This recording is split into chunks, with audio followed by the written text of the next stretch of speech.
Get comfortable, because what happened to me on that shift still makes my hands sweat when I think about it.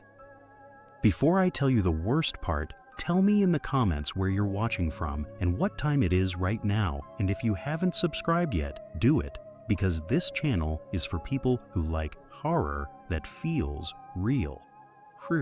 I was alone at work when I realized someone else had been inside the building long before I ever noticed. I worked nights at a small packaging warehouse outside town. Nothing glamorous. Just pallets, shrink wrap, cardboard, conveyor belts we barely used anymore, and long aisles of metal shelving that turned every sound into an echo. The night shift was quiet by design. We shipped the last truck around 9:00 p.m. And after that, it was mostly inventory checks, paperwork, and making sure the building stayed locked and alarmed until morning. My shift was 10:00 p.m. to 6:00 a.m. on weekdays. I was completely alone from midnight onward. The office was a small cinder block room with a desk, a coffee maker, a landline, and a monitor wall that showed camera feeds.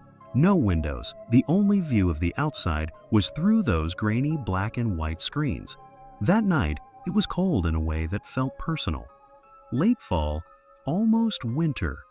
The wind hit the building in hard bursts, and you could hear it rattle the dock doors if you stood in the right spot. Snow wasn't sticking yet, but it was drifting across the parking lot in thin sheets. The lot lights made the flakes look like bugs on nugs. I remember checking the locks at midnight like I always did.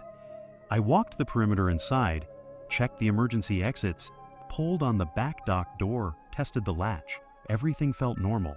I even glanced at the alarm panel and saw the green light like always. Armed, secure. Around 12:30 a.m., I made coffee and sat down at the desk with a clipboard. I was halfway through counting boxes of packing tape on the inventory sheet when the building made that familiar settling noise. Metal cooling, pipes ticking, the fluorescent lights humming overhead. It was boring, and honestly, I liked it that way. At 1:10 a.m., I heard a sound I didn't recognize. A click. Metallic, sharp, like a latch catching. I stopped writing and listened. Warehouses have random noises. A shelf shifts, a pallet creaks. A piece of loose metal vibrates when the wind hits the building just right. I told myself it was something like that. I waited for the sound to repeat. It didn't. I went back to my clipboard. About 10 minutes later, the click happened again. This time it was followed by a scrape. Not loud, by a scrape. Not loud, just a brief dragging sound across concrete like something being moved an inch. That's when I sat up straight. I leaned toward the monitor wall and checked the feeds. Camera 1 showed the front entrance. Empty. Camera 2 showed the break room hallway. Empty. Cameras 3 and 4 covered the loading docks from inside. Empty. Camera 5 had the long aisle view down the center of the warehouse. Nothing. Just rows of shelves fading into shadow. I told myself it was the wind. I hated how quickly my mind jumped to something worse. Being alone does that. Who else? It makes you invent patterns out of normal noise. Still, I grabbed my flashlight and stepped out of the office. The warehouse floor felt colder than usual. The air had that dry, dusty smell warehouses get when the heat runs too long. My boots scuffed the concrete, loud in the emptiness. Foam. I walked a few steps into the main aisle and paused. I killed my flashlight and listened. Silence. Not even the pipe ticking now. Just the faint hum of the lights. I stood there longer than I meant to, waiting for another sound. Nothing came. I went back to the office, locked the door behind me, and sat down. I tried to laugh it off. I told myself I was tired. I drank coffee. I scrolled on my phone for a few minutes. At 1:42 a.m., the warehouse went quiet in a way that made my stomach drop. Not normal quiet. That normal quiet. The hum of the fluorescent lights dimmed, like someone lowered the volume. The ticking from the pipes stopped completely. Even the wind against the building seemed to vanish for a few seconds. It felt like the whole place was holding its breath. Then I heard footsteps, slow, heavy. Not the quick pattern of an animal. not the random tap of something falling.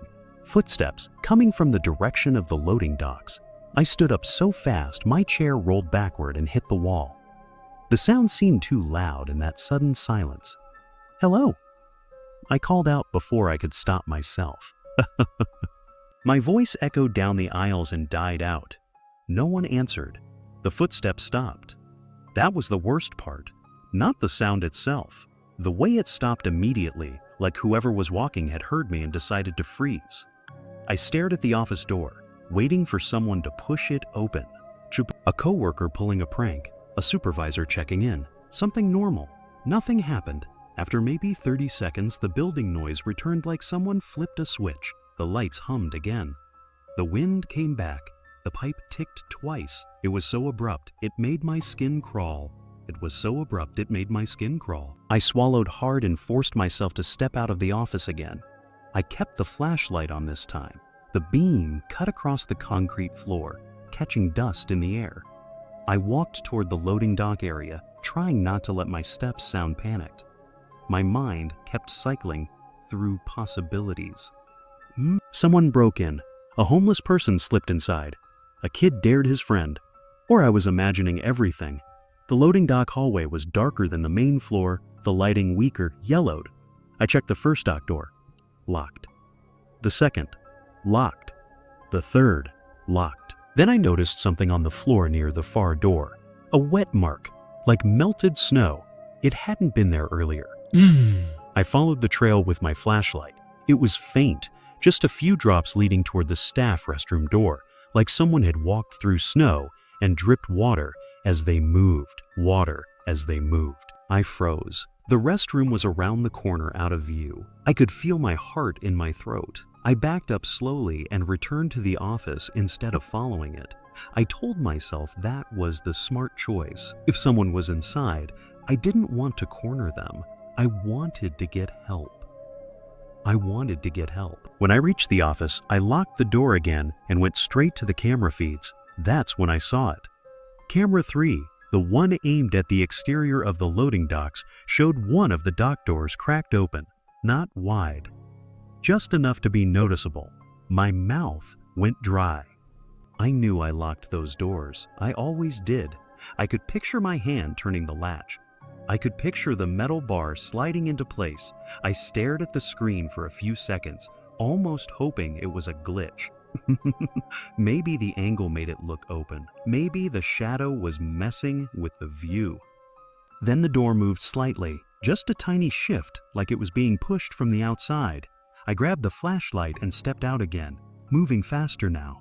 My boots sounded too loud. The warehouse felt too big and too empty. When I reached the loading dock door, it was open about 6 inches. Cold air poured in. I could smell snow and wet asphalt. I shoved it closed hard and slid the lock in place. I tested it twice, pulling on it until the metal frame shook. "Okay," I muttered to myself. "Okay, that's enough." When I turned around, I saw him. He was standing between 2 shelving units about 10 feet away, half hidden by darkness. A man, hood up, dark jacket, hands down at his sides. He wasn't rushing me. He wasn't doing anything dramatic. He was just standing there, watching. I couldn't see his face clearly, but I could tell he was looking directly at me, and my whole body went cold. "Hey," I said, and my voice sounded thin. "This is private property." He didn't respond. He took one slow step backward, then another, still facing me. Then he turned slightly and disappeared between the shelves, melting into the warehouse like he belonged there. I stood frozen for a second, trying to decide if I should chase him, call out, or run. I ran. I sprinted back to the office, slammed the door shut, and locked it so hard the key shook in the lock. My hands were trembling. I grabbed the landline first because my cell signal was terrible inside the warehouse. I dialed 911. The dispatcher answered, calm and rehearsed. I told her my name, my location, that I was alone in a warehouse, and there was a man inside. She asked me what he looked like. "A dark jacket," I said, staring at the camera screens. "A hood." I couldn't see his face. She told me to stay on the line. She asked if I was in a locked room. Yes, I said, I'm locked in the office. Okay, she said. Officers are on the way. Stay where you are. I wanted to believe her, but we were out in an industrial area. At night, with empty roads and long response times, I knew it could take a while. I watched the camera feeds like they were the only thing keeping me alive. For a few minutes, nothing moved. Then camera 5 flickered. The man appeared at the far end of the main aisle, standing directly under the camera. He looked up at it, like he knew exactly where it was. Even through the grainy feed, I could tell he was smiling. He raised one hand and tapped the metal shelf beside him. Tap, tap, tap. The sound carried faintly through the building, like he wanted me to hear it. The dispatcher asked me if I could still see him. Yes, I whispered. He's under camera 5. Do not approach him, she said, but stay locked in that room. The man turned and walked out of frame, calm, unhurried. Then I heard footsteps again, not far away this time. Closer, slow, measured, like he was counting his steps. I backed up until my shoulders hit the wall behind the desk. I gripped the flashlight so tight my knuckles hurt. I felt stupid for thinking it could protect me, but I needed something in my hands. The footsteps stopped right outside the office door. There was a pause long enough that my breathing sounded too loud, then a soft knock, not aggressive, not violent, just a polite little knock, like he was asking to come in. A dispatcher told me officers were still en route. She asked me to describe any sounds I heard. 10. He's at the door, I whispered. He's right outside. Another knock. Then the doorknob turned. Once, twice, he wasn't yanching on it. He was testing it gently, like he expected it to open eventually. Then he leaned close to the door. I could hear his breathing through the thin metal. Slow, calm, patient. That was when the sick realization hit me. He wasn't panicking because I called the police. He wasn't rushing because he was afraid to get caught. He was acting like someone who had done this before. Like he knew exactly how long it would take help to arrive. And he knew I was trapped in a room with only one exit. The knob turned again. And then everything went quiet on the other side of the door, like he'd decided to stop making noise and just wait. Get comfortable again, because this one still makes my stomach tighten when I think about it. Before I tell you what went wrong that night, tell me in the comments where you're watching from and what time it is right now. And if you haven't subscribed yet, do it, because stories like this don't feel like fiction once you're alone.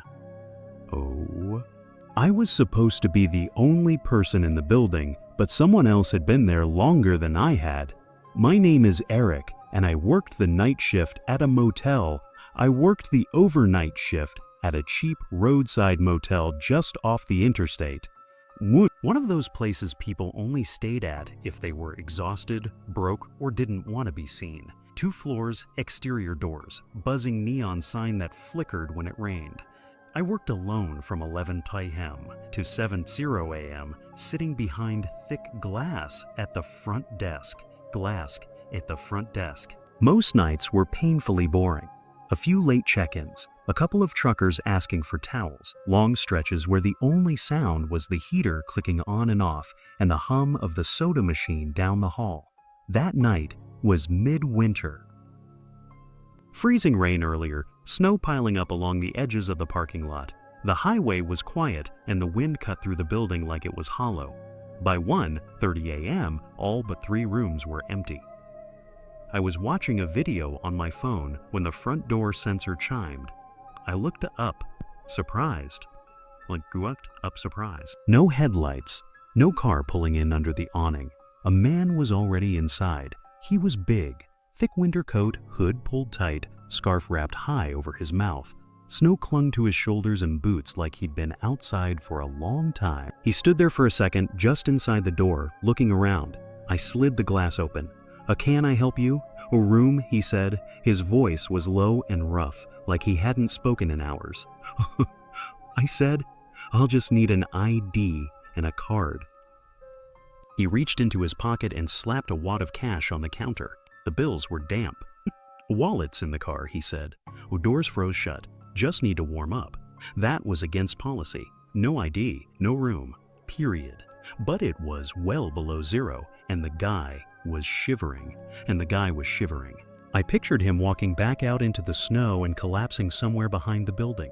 I hesitated too long. A fine, I said. One night. Room 108.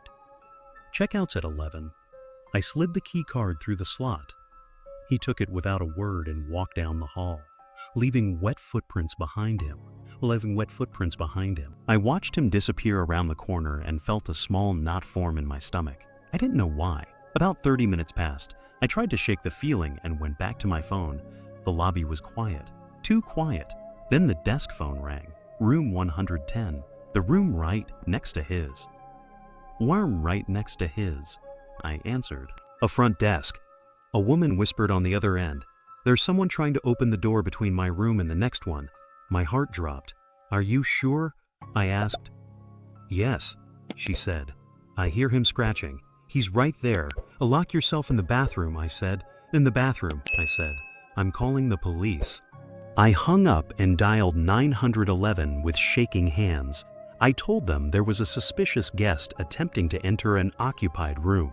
Because of the weather, they said it might take a few minutes, but a unit was nearby. I grabbed the pepper spray from under the counter and stared down the hallway. I expected the man to come charging toward the lobby. He didn't. Instead, I heard slow footsteps moving away from room 108. Then, nothing. The police arrived about 5 minutes later, 2 officers. They went down the hall with their hands on their belts and knocked on 108. No answer. They unlocked the door. The room was empty. The bed was untouched. The TV was off. The window was open, snow blowing in. The screen had been popped out. He must have heard us, one officer said. It took off into the woods. I let out a breath. I didn't realize I was holding. And you realize I was holding. Then the officer pointed to the desk near the TV. He left something. A piece of motel stationery lay flat on the surface. Written in uneven handwriting were the words, "Check your car before you leave." My stomach twisted. My car? I asked. You parked here? The officer said. Yeah, I said. Around the side. We walked out together. Snow covered everything. My car looked untouched. The officer shined his flashlight through the windows. He checked the back seat, he said. I opened the rear door. 2 muddy footprints marked the upholstery, facing forward, right behind the driver's seat.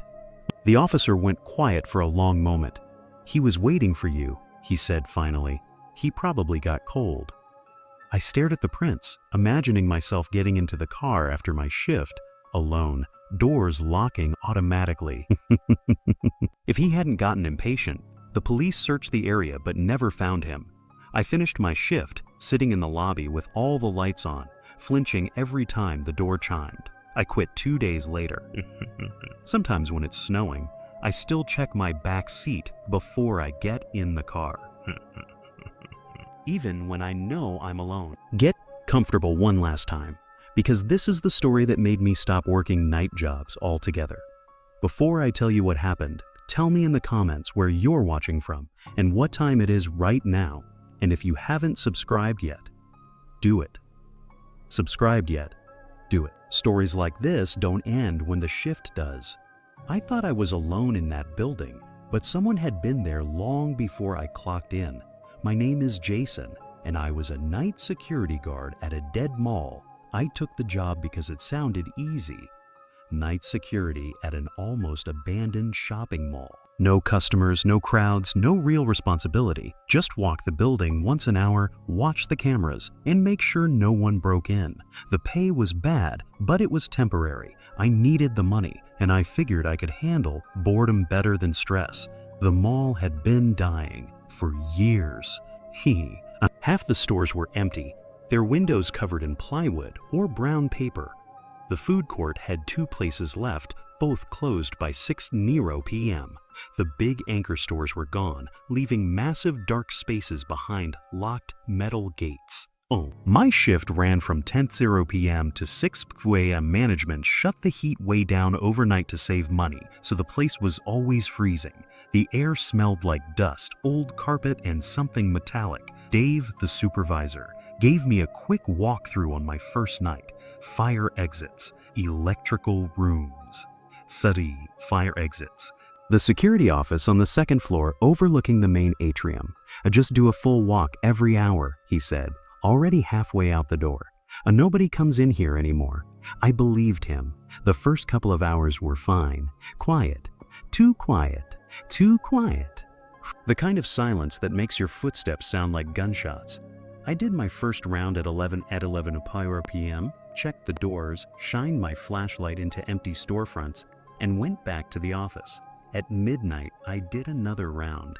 Nothing changed. At 1:00 a.m., something did.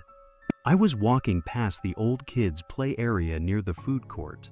It had one of those small coin-operated trains and a couple of faded rides shaped like animals. They hadn't worked properly in years. As I passed, the train came to life. The train came to life. A burst of tinny music echoed through the mall, followed by a distorted recorded laugh. All aboard for fun! I jumped so hard I almost dropped my flashlight. The train rocked back and forth for about 10 seconds, then went silent again. I stood there staring at it, my heart racing.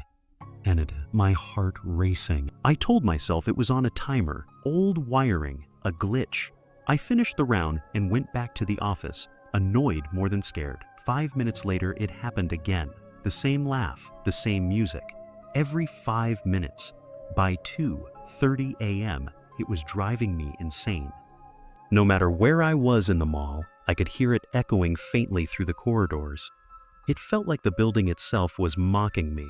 At 3:00 a.m., I decided to do a full sweep of the second floor to get away from the noise. The upper level was darker. The skylights were covered in grime, blocking out the moonlight. My flashlight beam cut through the cold air, catching mannequins frozen in strange poses behind glass. I leaned on the railing overlooking the food court and checked my watch. 3:55 a.m. The train went off again below me. All aboard for fun, I sighed. Then I heard something else, laughter. Not the machine. The sound was wet, human. A sharp giggle that cut off too abruptly. It came from the ground floor near the old department store entrance. I froze. Hello? I called. E-security. My voice echoed and came back to me empty. I told myself it was my imagination. The acoustics in the mall were weird. Sounds bounced in strange ways. Still, I couldn't ignore it. I walked down the escalator slowly, my hand tight around the flashlight. The rubber steps were stiff with cold. Every step felt louder than it should have. On the ground floor, the food court was empty, chairs stacked, tables bolted down. The kids' train sat still, its painted smile looking wrong in the dark. I checked my watch. 4:04 a.m., 1 minute until the train would start again. I walked toward the department store entrance where I'd heard the laughter. There was a large rack of winter coats set up in the aisle, leftovers from a clearance sale. Anyone here? I said. The train started behind me. Dear, I said. The train started behind me, all aboard for fun. And then, overlapping it, I heard the laughter again. This time it was right in front of me. The coat rack rustled. A hand pushed two heavy jackets apart. A man stepped out. He looked dirty, like he'd been sleeping outside. His clothes were layered and mismatched. His face was smeared with grime, and his eyes reflected my flashlight beam too brightly. He smiled. The train's funny, he said. His voice was raspy, uneven. It tells jokes. I took a step back. You can't be here, I said. The mall's closed. He tilted his head, still smiling. It's cold, he said. That's when I noticed what he was holding. A pair of heavy fabric shears, the kind used for cutting thick cloth. The train stopped. Silence rushed in. No police, he said suddenly, his smile dropping. They don't call. He stepped toward me. I swung the flashlight without thinking. It hit his shoulder. He barely reacted. He lunged. The shears caught my jacket, ripping through the fabric but missing my skin. I turned and ran. I didn't look back. I sprinted for the security office, my boots slamming against the tile. I could hear his breathing behind me, fast, wet. I slammed the office door shut and locked it, my hands shaking so badly, I dropped the keys. Through the reinforced glass, I saw him stop a few feet away. He raised the shears and clicked them together. Then he laughed. I grabbed the phone and called 911. As soon as he saw me on the phone, he turned and walked away calmly, disappearing into the darkness of the department store. The police arrived 10 minutes later. They searched the mall with dogs. They found a sleeping bag, food wrappers, and stolen items hidden behind display cases. The back delivery door near the cinema had been pried open days earlier. He'd been living there. They never found him. I quit the next morning. Sometimes when I pass that mall, I swear I can still hear faint music echoing inside, and I don't slow down to listen. Have you ever been completely alone at work and felt like someone else was there with you, even when you couldn't prove it? If stories like this get under your skin and stay with you long after they end, subscribe now and turn on notifications. New true-style horror stories are coming, and you won't want to experience them alone.